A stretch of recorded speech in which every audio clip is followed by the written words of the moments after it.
What's up, girly? I just had two really sweet girls from a church come knock on my door, and they pretty much said, like, do you remember requesting to learn about the word of Jesus? And so I just said no, but I have a lot of followers. I'm getting a lot of hate right now, so that's who sent you. And they were really nice, really understanding, and then they went on their way. But I figure we need to address it, or else people will never know the truth. People will never know my story. I've never been great at words, so that's why there's going to be cuts in this. But I guess let's just start from the very beginning. And 2020 is when I made my OnlyFans. And I wasn't very successful on it, and I was unemployed, and I didn't really post a whole lot. So I had it in 2020, used it for like probably not even a year, and then I dropped it. And so in 2021 about is when I met my ex-fiance, and we got engaged in 2022, and we also broke up in 2022. But I would say that this whole OnlyFans story starts from when we were still together. So while we were still together, we were very much struggling with like sex and like just having that appeal with each other. So one thing he suggested to kind of get us going was for me to restart my OnlyFans. And then if I was making money from what we were doing, we would be like more motivated to do it more often. That was never enough. And then it went from doing that to he convinced me to do threesomes. So we did a couple threesomes, and now his parents were swingers. So it makes sense that he would be into all this stuff that I was never going to be enough. But I rode with it because we just got engaged and I was trying to stay together. I didn't want to be alone. After the threesomes weren't really doing much for us, it just got to a point where he would go hook up with people, and it was okay if we saw other people pretty much. I never did it, but he did it a lot of times. I said no whenever he first suggested that I start my OnlyFans, and then it was a lot of convincing. So then I started it again, and then it was a lot of convincing for the threesomes. It was a lot of convincing for the doing it with other people. And then it got to the point where we broke up anyways. Now, a lot of people know why we broke up. He was very much abusive. He had anger issues. I mean, not just physically abusive, but mentally abusive. And the thing is, when you're gay, one of you's the bottom, one of you's the top, typically, not always. And so I was the bottom, and I just wasn't putting out as much as he wanted. He ideally wanted that every single day. And so that's why I was like, well, for us to be happy together, I'm fine with you doing it with other people. Was I living a happy life? No, I was completely miserable, and we ended up breaking up anyways. And after we broke up was whenever I really started going down. So after we broke up, I just started living on my own for the first time ever. And I was already doing kind of well for my OnlyFans from us posting content together. I had like 360 subs, which is a lot of money a month. I was getting a lot of money a week. So when we broke up, that's what I focused a lot on. And it's embarrassing how hard I try hard at it. I used to do so many things that I just don't do anymore, like wear wigs, like dress feminine, just wearing lingerie. And like every single day I would try hard it. I would come home from work and I would try it. I would wake up in the morning, I would try it, and obviously I would be at work and I would try it. Now, growing up how I did, it's no shock that I was really excited seeing all this money that was coming in. And so I tried really hard. I posted hundreds, if not thousands of times a day in so many Reddit pages, on my OnlyFans, on my Twitter, just stuff like that. And as you know, I was working as a preschool teacher, technically pre-K, pre-kindergarten. And so I had a lot of free time at work where I would post on those apps. I did go to the bathroom a few times and snap a nude. A lot of the reason why I did that was because I was getting paid by people, and now when I said that, people thought I was getting paid by like I don't know if you could say this word, PDF files, you know what I'm trying to say. People thought I was catering to them, and now with some of those Reddit groups I was in, I should not have been in. They were definitely like dad, son, trans girls. I got kicked out of a lot of groups for like not even fitting the criteria, and it was definitely weird. But when you're in sex work, I don't know. I was just too blinded by the money that was coming in. I know that's no excuse. So then fast forward to the day I took my first nude at work. I honestly don't remember it, but I do remember that I would get paid like say $45 to take a picture. They'd say, go take it. And I would. Now, I never did any of this while clocked in. I wasn't allowed to have bathroom breaks like that unless it was an emergency, of course. So when I was in the bathroom, I was upstairs, classrooms were downstairs. I was far away from everyone in the teacher's bathroom that was locked. That's another thing people are confused about, because they see that the toilets had like little training seats on it, and there was 2 toilets in the bathroom, which was kind of weird. And I think like originally a long time ago, those were kids' bathrooms and we would use them in an emergency, but for the most part, those were for the teachers. I'm not excusing anything I did. There's definitely no excuse, but I do just want to say that it would have happened at that time at any job I worked at. If I was working at the movie theater, still would have happened there instead.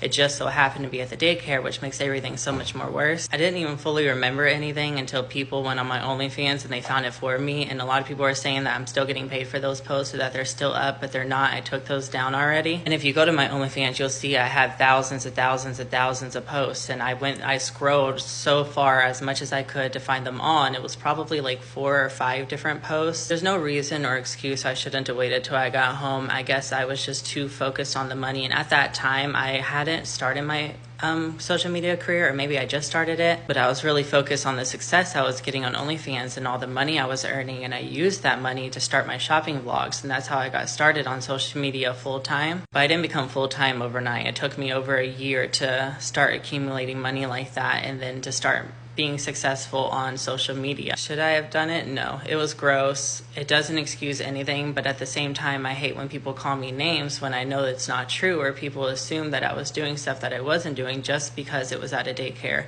Where it was had nothing to do with what I was doing or what I was putting out or the people I was talking to. Those people did not know where I worked. Those people did not care where I work. I remember I did post in some of those groups before, like, I'm a teacher. I was trying to have that shock factor. I was trying to have that thing that makes me kind of different. A lot of the captions and the things I would use, like, I know I shouldn't be doing this here, I would use as clickbait, because I know whenever you post like that on your OnlyFans, people can see your captions, but they can't see the stuff that you're actually posting. Now, my work did know about my OnlyFans. I made a video about this a while ago, how people sent my news in like a letter to my bosses, and my bosses confronted me about it, but they completely had my back. They never judged me, but they found it disgusting that there were people online who were coming after me like that. And so we did what we could to protect myself and not let people know where I work anymore. And I know my full story, I know the truth, but that does not excuse what I did at the preschool, and that does not excuse, I also have racist tweets, which I know if I address this, people will bring that up. I have tweets from like 2014 where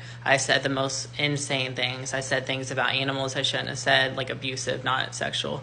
And I said things about people, groups of people, Black people, Asian people. I was very much unhinged and kind of wild as a kid, and I don't want to use the house I lived in as an excuse. There really is no excuse, but I do want to just let you know that the person I've been on social media this whole last few years, the person you've seen me grow into the last year specifically, that's the person who I am today. And so that's why I acted so removed from that and almost like I didn't care or something, because it was so long ago in my mind that it's not I didn't care, it's just it doesn't resonate with me anymore. I was also doing a lot of drugs, and I know I said I didn't want to bring up any excuses, but that's just partially why I don't really remember everything. And so seeing it come to light, it's almost like me seeing it for the first time, because I've completely shut it out of my mind, blocked it out. What I did was wrong, and I know a lot of people are going to say I'm only coming on here because I'm getting a lot of hate, and I don't know what to say to that besides, I guess, yeah, you're right, I'm getting a lot of hate, and it makes you really think, and it's really hard to not believe what people are saying about you. But I just wanted to tell you guys my story. I wanted to tell you the truth from my mouth, because I know hearing it from rumors, it can sound a lot worse than it was. I promise you, no kids were ever involved. What I did in that bathroom had nothing to do about the building I was in. I know I let a lot of people down, and the people I let down the most is mothers and people with kids and people who thought they could trust me and knew who I was. I just want to say I'm truly sorry. I never meant to make anyone question the type of person I was. I never meant to hurt anyone. I never meant to make those mistakes. And people say they weren't mistakes, they were choices, which is absolutely true. I chose to do that stuff. I regret it so much. It's just not the person who I am anymore. And I would hope that people who love me, really care about me, can see me for the person who I am, the person who I have been. But if you choose to unfollow me or you choose to not support me, please go ahead. But wasting the church's time by sending people to my door is not the right thing to do. People said that they let the authorities know, and for that I'm just going to say, like, let them know, let them come at me and check me, because there's absolutely nothing. I was never coming from a place of ill intent whenever I was doing it. I guess I just don't really know what else to say, and I didn't really want to say anything just because I feel like that's not who I am anymore, so that's why I ignored it. I know this video is going to be so long. I know you don't even care about that. I don't know why I said that, but I just want you to hear the story and the truth from my mouth. People have a way of making it sound a lot worse than it really was, and I know it was bad, but there was truly no ill intention. I was broke. I was heartbroken. I was going through a lot in my life, and the only thing I had control over was my OnlyFans, and so I was really hyped for it at the moment. But